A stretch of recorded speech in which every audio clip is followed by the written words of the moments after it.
Yes, মাননীয় স্বরাষ্ট্রমন্ত্রী। মাননীয় স্পিকার, আপনাকে ধন্যবাদ।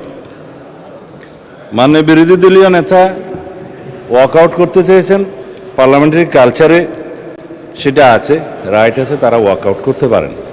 কিন্তু যে কথাগুলো রেকর্ডেড হয়ে গেল তার বিপরীতে আমাদের বক্তব্যটা 1-2 মিনিট রেকর্ডে থাকা ভালো।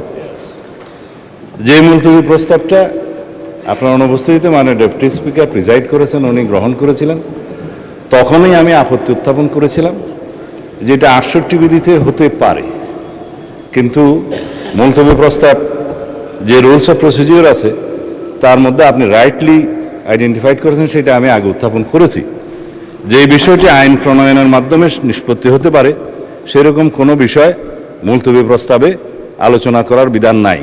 এটা আপনাদের উদারতা, হাউজের অভিভাবক হিসাবে জাতীয় গুরুত্বপূর্ণ ইস্যু হিসাবে উত্থাপিত হয়েছে, আপনি আলোচনার জন্য রেখেছেন এবং সেটা 2 ঘন্টা আলোচনার জন্য সময় নির্ধারিত হয়েছে, উভয় পক্ষে আলাপ আলোচনা হয়েছে।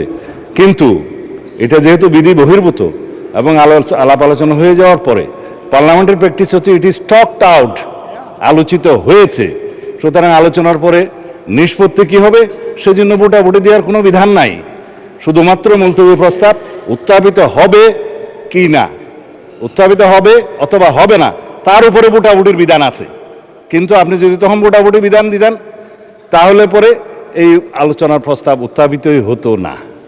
অথবা আরেকটা আপনার অপশন আছে, স্পিকার হিসাবে আপনি কোন মুলতবি প্রস্তাব বিবেচনা করবেন অথবা বিবেচনা করবেন না, আপনি এটা রিড আউট করে, এটা প্রিভিলেজ হলো অপোজিশন মেম্বার কেউ যখন সরকারি কর্ম বাধাগ্রস্ত করতে চায় ব্রিটিশ পার্লামেন্টের নজির অনুসারে তারা ট্রেজারি বেঞ্চের আলোচনা যাতে এগিয়ে না যায় সেজন্য মুলতবি প্রস্তাব তোলার পরে সেটা মুলতবি হলো কি হলো না সেটা স্পিকারের ইখতিয়ার অথবা ভোটাভুটির ইখতিয়ার।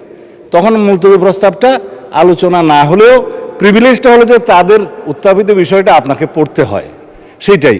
আর আমরা কোনো মুলতবি প্রস্তাব এখানে রিড আউট করি নাই মাননীয় স্পিকার। উনি যেটা বলেছেন সেটা অসত্য বলেছেন। যেটা মুলতবি প্রস্তাব আমিও শুনেছি আজকে একজন বেসরকারি সদস্য উত্থাপন করতে পারেন, সেটা আপনাকে বিবেচনা করতে হবে, যেহেতু একই বিষয়ে আপনি বিরোধী দলের মাননীয় নেতার একই রকম মুলতবি প্রস্তাব আপনি গ্রহণ করেছেন। এটা প্রেসিডেন্ট হিসেবে as a matter of right বেসরকারি সদস্য সেটা ক্লেম করতে পারে। ধন্যবাদ মাননীয় স্পিকার। ধন্যবাদ মাননীয় মন্ত্রী।